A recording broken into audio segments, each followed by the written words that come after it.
देखिए, ये एक ज़ीरो इंडस्ट्री बेल्ट है। हमें यहाँ पे जॉब्स लाने हैं, इंडस्ट्रीज़ लाने हैं। मैं चाहता हूँ कि यहाँ एटलीस्ट हर विधानसभा में कोई ना कोई फैक्ट्री लगे, ताकि कम से कम जॉब्स यहीं पे रहें। देखिए, कांग्रेस पार्टी अब जनता से बहुत दूर हो चुकी है और कांग्रेस पार्टी के लोग सिर्फ दलाल भरे हुए हैं उनके ग्रुप में। तो कैसे काम होगा? उन लोगों को तो धन कमाना है। मैंने तो ऑलरेडी, अब मैं जब से भारतीय जनता पार्टी ज्वाइन किया हूँ, कम से कम 300-400 गांव तो खुद ही हो आया हूँ। ये तो नहीं है कि मैं राजनीति स्वार्थ के लिए ज्वाइन किया हूँ। मुझे भगवान की दया से ऐसी कोई चीज़ों की कमी नहीं है। अब मैं चाहता हूँ कि to give back to society.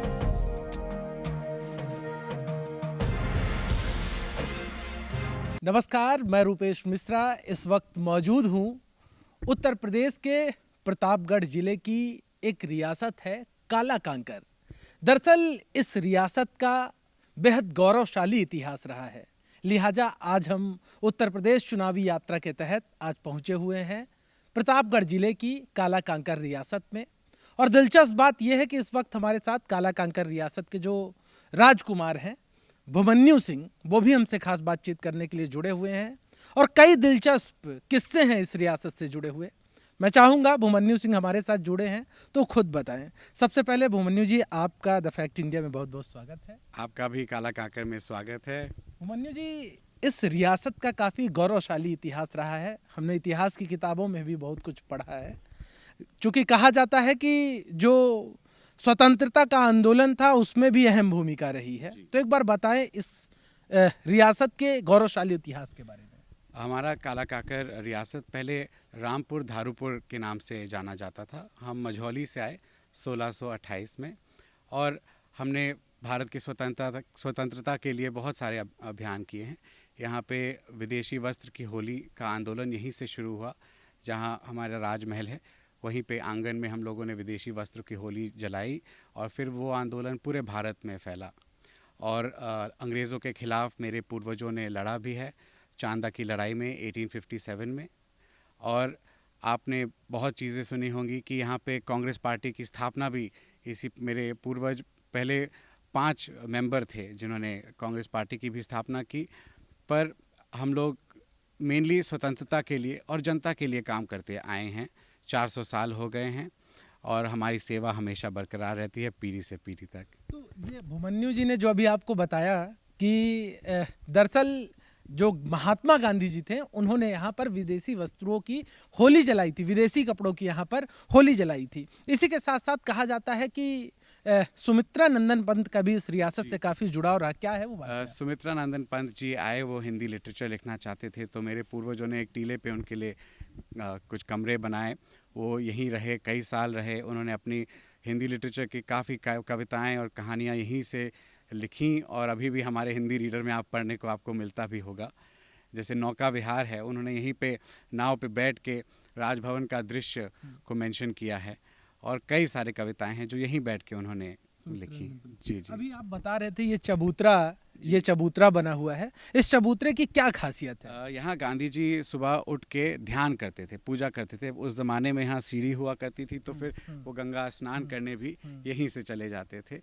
तो ये हमने वही पत्थर वहीं पे मेंटेन किया है और अभी भी यहीं पे लोग आके प्रार्थना करते हैं। जब भी कोई गेस्ट आते हैं हमेशा यहाँ पे प्रणाम भी करते हैं। तो मैं अपने सहयोगी से कहूँगा एक बार ये चबूतरा दिखा दें जरा। ये चबूतरा खास इसलिए है क्योंकि महात्मा गांधी यहाँ पर आते थे और आप देख सकते हैं कितना मतलब विहंगम दृश्य यहाँ से नज़र आ रहा है। नौका विहार चल रही है, गंगा नदी, दिलचस्प बात है कि यहाँ से निकली हुई है और यहाँ की जो अद्भुत छठा है उसका बखान नहीं किया जा सकता है और इस चबूतरे में ही गांधी जी ध्यान किया करते थे। अब मैं राजनीति की बात कर लेता हूँ भूमन्यु जी। दरअसल आपने अभी मुझसे बातचीत के दरमियान ही बताया कि कांग्रेस पार्टी के संस्थापक सदस्यों में से रहे इस रियासत से लोग, लेकिन फिर ऐसा क्या हुआ कि अब कांग्रेस पार्टी से एकाएक मोह ही भंग हो गया? देखिए, कांग्रेस पार्टी अब जनता से बहुत दूर हो चुकी है। वहाँ के जो लीडरशिप है उनको ग्राउंड रियलिटी की कोई खबर नहीं है। अब हम लोग ऐसे परिवार से हैं जहाँ हम लोग जनता के बीच में, लोगों के बीच में उनकी सेवा करना चाहते हैं और सेवा भाव से ही हम भारतीय जनता पार्टी में जुड़े हैं। और हमें हमारी लीडरशिप, माननीय प्रधानमंत्री जी और मुख्यमंत्री जी के लीडरशिप में काम करना है। और उनके जो योजनाएं हैं घर घर तक पहुंचाने हैं, उनकी जो सोच है सब तक पहुंचानी है। अभिमन्यु जी, इस रियासत से इंदिरा गांधी जी के विशेष गहरे ताल्लुकात थे, राजीव गांधी के बेहद गहरे ताल्लुकात रहे। तो आपको क्या लगता है कि तब की कांग्रेस और अब की कांग्रेस में कितना फर्क है और क्या फर्क है? अब तो मैं कहूँगा कि कांग्रेस इस देश से मुक्त हो चुकी है, क्योंकि लीडरशिप इतना अलग है। और वो ज़माना अलग था मेरे नाना जी का, मेरी मम्मी का। अब ज़माना अलग है, जनता जागरूक है, जनता जानती है, जनता चाहती है कि काम हो और योजनाएं पहुँचे। माननीय प्रधानमंत्री जी ने इतने अच्छे अच्छे योजनाएं यहाँ देश के लिए दिए हैं सेवा भाव से, कि लोगों का हर घर में पानी हो, हर घर में बिजली हो, हर आदमी, गरीब आदमी के पास एक घर हो। यही तो अच्छी सोच की योजनाएं होनी चाहिए, और ये घर घर तक पहुंचाना चाहता हूं। मैं सेवा भाव से जुड़ा हूं भारतीय जनता पार्टी में, और मैं चाहता हूं कि भारतीय जनता पार्टी की यहाँ पे हर विधानसभा में जीत हो। जब भी यहाँ राजकुमारी रत्ना सिंह चुनाव लड़ती थी तो तमाम कांग्रेस पार्टी के कद्दावर नेता यहाँ पर उनका प्रचार करने के लिए आते थे, लेकिन अब एकाएक कांग्रेस पार्टी को छोड़ देना, क्या ये माना जाए कि जो नई पौध है कांग्रेस पार्टी में, जैसे प्रियंका, राहुल, तो क्या इनकी रीति नीति और विचार आप लोगों को पसंद नहीं आ रहे हैं? देखिए, मैं जैसे आपको पहले भी कहा कि वो जनता से बहुत दूर हैं। वो नहीं समझते कि ग्राउंड रियलिटी क्या है। उनको क्या पता कि ज़मीन पे बैठ के लिट्टी चोखा लोगों के साथ कैसे खाया जाता है।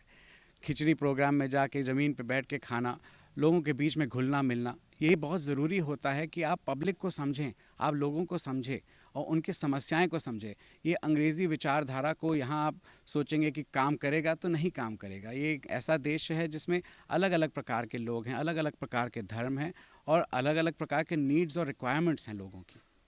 अभिमन्यु जी, तो राजनीति में चूंकि अब पदार्पण करने की तैयारी है, तो किस तैयारी के साथ आप जनता के बीच में जा रहे हैं, है ना? क्या आपका मतलब कभी बचपन से सोचा था पॉलिटिक्स में जाएंगे, या फिर अब ये है कि कुछ नहीं, ठीक है चलिए पॉलिटिक्स ही चुन लेते हैं? नहीं, मैं तो पैदा ही एक मंत्री के घर में हुआ हूँ।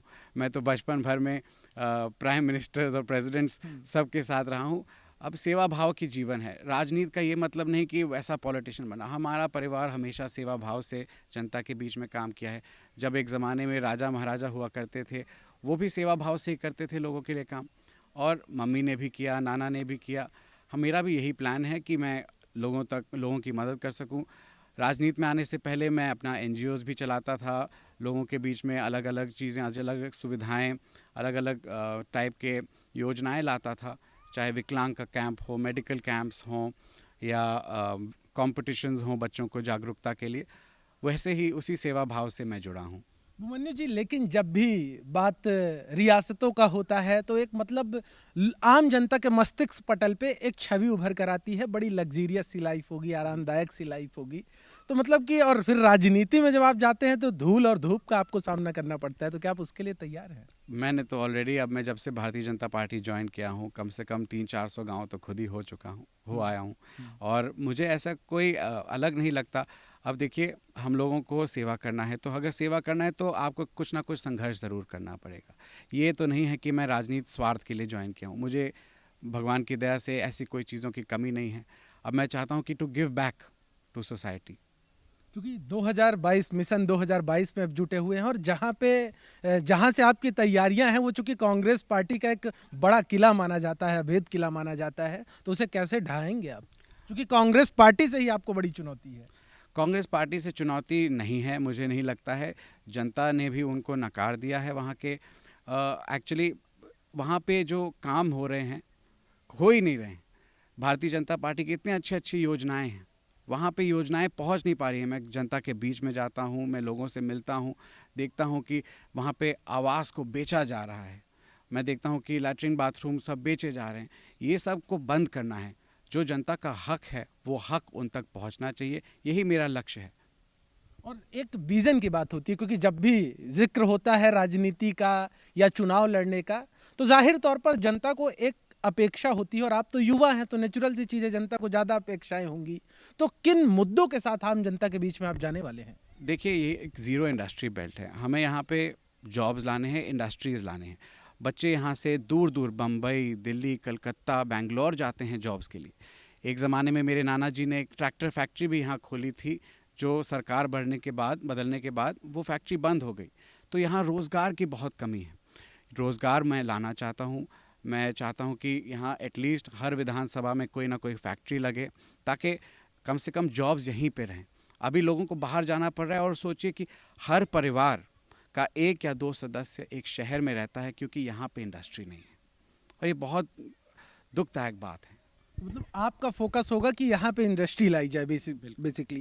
एक बड़ा सवाल ये है कि देखिए, पार्टी बदलने का फैसला, जिस पार्टी से आपकी गहरी जड़ें जुड़ी हों, उस पार्टी को मतलब छोड़ने का फैसला एकाएक तो नहीं लिया जा सकता, उसके पीछे बड़े कारण होंगे। तो क्या आप बता सकते हैं कि ऐसा क्या कारण रहा कि आपको भारतीय जनता पार्टी का दामन थामना पड़ा? नहीं, भारतीय जनता पार्टी से जो मैं बहुत प्रसन्न रहा हूँ, जब से मोदी जी की सरकार आई है, तब से मैं बहुत खुश हूँ कि उन क्या क्या योजनाएं ला रहे हैं। वो ऐसे एक व्यक्ति हैं जो सिर्फ देश के लिए काम कर रहे हैं। और योगी जी भी जो हैं, आप देखिए कितने सिंपल रहते हैं, और उन्होंने जितना बदलाव इस प्रदेश में लाए हैं, वो मैं तो उनका बहुत बड़ा फ़ैन हूँ। और मैं चाहता हूँ कि योगी जी की सरकार फिर से बने, और जिस भी तरीके से मैं उनकी मदद कर सकूँ, चाहे कुंडा हो, चाहे बाबागंज हो, रामपुर खास हो, सदर हो, हर जगह मैं प्रचार करूंगा। अगर आप कहेंगे पूरे प्रदेश, पूरे देश में मैं प्रचार करूंगा कि भारतीय जनता पार्टी की सरकार हर जगह बने। अच्छा, कांग्रेस पार्टी को कितनी बड़ी चुनौती मानते हैं आप, खुद के लिए भी और प्रदेश के लिए भी? देखिए, कांग्रेस पार्टी में कुछ नहीं मानता हूँ आजकल, क्योंकि वो अब रही ही नहीं। अब आप जान लीजिए कि होर्डिंग लगाने से और हवा में बातें करने से और देश के खिलाफ बातें करने से वो कोई वोट नहीं पाने वाले, और मैं नहीं समझता कि उनकी सरकार अब बन भी पाएगी कभी भी। तो क्या आपको लगता है कि प्रियंका गांधी और राहुल गांधी दोनों के विचार देश विरोधी हैं? बिल्कुल, कभी कभार वो ऐसे स्टेटमेंट्स जब देते हैं तो फिर और क्या समझेगी, पूरी जनता जानती है। तो आपको क्या लगता है कि यदि मैं बात करूं प्रियंका गांधी और राहुल गांधी की, तो क्या दोनों का स्वभाव, दोनों की रीति नीति एक जैसी है, या फिर दोनों में से कोई ऐसा व्यक्ति है कि नहीं, इससे बढ़िया ये है? मैं उस पर टिप्पणी नहीं करना चाहता हूं, क्योंकि मैं सोचता हूं कि वो दोनों अलग अलग तो हैं ही, पर उनकी जो विचार है, उनकी जो सोच है, विदेशी सोच है, वो भारत के लोगों को समझ नहीं पाए हैं, और उनको शेल्टर किया गया है। उनको घेरे हुए हैं ऐसे ऐसे लोग जो उनको अभी तक, अब तो बूढ़े भी होने लग गए, अभी तक वो जानते नहीं कि ग्राउंड रियलिटी क्या है। तो ये कहा जाए कि कुछ चंद लोगों के बीच में घिरी रहती है अब कांग्रेस पार्टी। बिल्कुल तो बिल्कुल, गांधी परिवार के इर्द गिर्द ही घूमती रहती है। बिल्कुल बिल्कुल बिल्कुल। तो एक बड़ा सवाल यह है कि यदि योगी सरकार की बात की जाए, तो आपको क्या लगता है कि पिछले बार के अपेक्षाकृत योगी सरकार का प्रदर्शन इस बार बेहतर होने वाला है, या फिर महंगाई जैसे मुद्दे कहीं ना कहीं सरकार को थोड़ा बहुत प्रभावित कर सकते हैं? देखिए, वो भारी बहुमत से जीतेंगे, और हमें एक ऐसा लीडरशिप मिला है हमारे प्रदेश में जो निस्वार्थ भाव से काम करता है। आप ये देखिए, योगी जी एक संत महात्मा है। हाँ, कितना सिंपल स्टाइल ऑफ लिविंग है उनका। उनको किसी चीज़ की मोह माया नहीं है। वो सिर्फ सेवा भाव से राजनीति करते हैं। पूरा क्राइम यहाँ कंट्रोल में आ गया है। और आप देखिए, उद्योग आ रहा है यहाँ पे। आप जो बात कर रहे हैं महंगाई की, महंगाई तो एक बिजनेस का फैक्टर है ना। इन्फ्लेशन तो हर जगह होता है। कम से कम हम लोग उन देशों की तरह नहीं है जहाँ हाइपर इन्फ्लेशन हो रहा है, जहाँ सुबह एक कोक की बोतल 20 रुपये है और शाम को 100 रुपये की हो जाती है। हम लोग कंट्रोल में रख रहे हैं। इकोनॉमी भी 8% से ज़्यादा बढ़ रही है, हमारी जीडीपी भी बढ़ रही है। तो ऑफकोर्स महामारी का जो प्रभाव आया है पूरे विश्व में आया है, पर हमारा एक ऐसा प्रदेश है, योगी जी ने जितना राशन हमारे प्रदेश में बांटा है, पूरे विश्व में कोई ऐसा प्रधानमंत्री नहीं है जितना उन्होंने लोगों को उपलब्धियाँ दी हैं। भूमन्यु जी, क्या आपको ये लगता है कि कांग्रेस पार्टी में जो यंग जनरेशन है, जो यूथ लीडर हैं, उनको दरकिनार किया जाता है? देखिए, वो पार्टी में मैनेजमेंट नहीं है, वो पार्टी में स्ट्रक्चर नहीं है। चुनाव आता है, सब कूदने कादने लग जाते हैं। हमारी भारतीय जनता पार्टी को आप देखिए, हमेशा सब सेवा भाव से काम करते हैं, निस्वार्थ भाव से काम करते हैं। हमारे क्या बोलते हैं, सारे योजनाओं का इंटरैक्शन हमेशा बरकरार रहता है। ऐसा नहीं कि चुनाव आ गया चलो एक्शन मोड में। वो हमारे पार्टी में हमेशा, हर दिन, हर सप्ताह कुछ ना कुछ काम हमेशा चल रहा होता है, सब सेवा भाव के लिए। क्योंकि कांग्रेस पार्टी से चाहे ज्योतिरादित्य सिंधिया की बात की जाए, उन्होंने पार्टी छोड़ दी। जितिन प्रसाद की बात की जाए, उन्होंने पार्टी छोड़ दी। मैं राजस्थान की बात करूं तो सचिन पायलट भी लगातार पार्टी से परेशान है। तो आपको क्या लगता है, चूंकि राजस्थान से भी आपका जुड़ाव रहा है, तो राजस्थान कांग्रेस में जैसी स्थितियां हैं उस पर आप क्या कहना चाहेंगे? मैं कहूँगा कि राजस्थान के पूरे देश में जो भी नेता सेवा भाव से काम करना चाहता है। नेता क्या, मैं कहता हूँ कि एक आम आदमी भी अगर काम करना चाहता है, सेवा भाव से जनता के लिए काम करना चाहता है, तो वो सब भारतीय जनता पार्टी ही ज्वाइन करेंगे। और कोई उनके लिए और कोई जगह ही नहीं है। और लोग और संगठन जो हैं वो सब स्वार्थ के लिए काम करते हैं, धन कमाना चाहते हैं। आज लोगों ने राजनीति को एक पैसा कमाने का माध्यम बनाया हुआ है। ये सब जो सेवा भाव से काम करना चाहता है वो भारतीय जनता पार्टी ज्वाइन करेगा। तो क्या आपको लगता है कि जो भारतीय जनता पार्टी ने जो नारा दिया था कि कांग्रेस मुक्त भारत हो जाएगा, वो वाकई होने वाला है? बिल्कुल हो जाएगा, बिल्कुल हो जाएगा। कांग्रेस मुक्त क्या, कांग्रेस तो छोटी छोटी पार्टियों को पकड़ने में लगा हुआ है, कैसे तनी के थोड़ा सा मैं पावर में आ जाएं या कुछ। उनके लिए ये सब स्टंट्स जो ये ट्राई कर रहे हैं पूरे फेल होने वाले हैं, क्योंकि उनको मालूम ही नहीं है कि एक कंट्री को कैसे रन करता है, एक पार्टी को कैसे रन करते हैं। स्ट्रक्चर ही नहीं है। क्योंकि आप कांग्रेस पार्टी को मतलब कि गहराई से समझते हैं, तो आपको क्या लगता है कि क्या सोनिया गांधी के विचार और प्रियंका गांधी के विचार दोनों के अलग अलग हैं? प्रियंका हो या राहुल हो, क्या अलग अलग गुटों में पार्टी गांधी परिवार के अंदर भी बटी हुई है? मुझे तो ये ज़रूर लगता है भैया, पर एक्चुअली आप ये देखिए, आपके अलग विचार होंगे, मेरे अलग विचार होंगे, हर पीढ़ी के अलग अलग ख्यालात होते हैं, अलग अलग सोच होती है। पर ऑब्वियसली सब हर चीज़ में तो एक दूसरे का समर्थन तो नहीं करेंगे। नहीं, मेरा सवाल ये था कि क्या राहुल गांधी, प्रियंका गांधी गुट अलग अलग हैं? क्या सोनिया गांधी का अपना एक अलग गुट है कांग्रेस पार्टी में? अभी जो हमें दिख रहा है, आप देखिए, होर्डिंग को आप डिफाइन कीजिए। होर्डिंग में सिर्फ सिस्टर का फोटो है, और पहले जहाँ भीड़ भाड़ होती थी, कई लोगों के फोटो होते थे, एक बस सिस्टर का फोटो है, 2 छोटे छोटे फोटो हैं किसी और के। हाँ, तो कांग्रेस में तो फिर 3 ही लोग बचे ना उत्तर प्रदेश में। मतलब ये बताइए, आप क्लियर बोलिए, खुल के बोलिए। ऑफ कोर्स सबके अपने अपने ग्रुप्स होते हैं, सबकी अपनी अपनी टीम होती है। मैं ये कह रहा हूँ, सबकी अपनी अपनी टीम है। अच्छा, यहाँ पे चूंकि कहा जा रहा है कि कांग्रेस पार्टी ही आपके लिए एक बड़ी चुनौती है। कांग्रेस पार्टी चूंकि यहाँ से जो आपके अपोजिशन में जो लीडर हैं, बड़े दमदार लीडर हैं और लगातार यहाँ से वो चुनाव जीतते रहे हैं, तो फिर उनकी काट आप कैसे ढूंढ पाएंगे राजनीति में? अब वो नहीं लड़ रहे ना, उनकी बेटी लड़ रही है, और उनकी बेटी को जनता ने ऑलरेडी नकार दिया है। कैसे? क्योंकि वो खुश नहीं है, वहाँ की जनता, योजनाएं वहाँ तक पहुँच नहीं रही हैं। वो बिजी बैठती हैं लखनऊ में या दिल्ली में, वो प्रियंका के पीछे घूमती फिरती रहती हैं, और यहाँ पे तो कोई काम ही नहीं हो रहा है। और कांग्रेस पार्टी के लोग सिर्फ दलाल भरे हुए हैं उनके ग्रुप में, तो कैसे काम होगा? उन लोगों को तो धन कमाना है। तो क्या ये बोल रहे हैं कि मोना मिश्रा सिर्फ प्रियंका गांधी के आसपास ही घूमती रहती हैं, है ना? बिल्कुल बिल्कुल बिल्कुल बिल्कुल।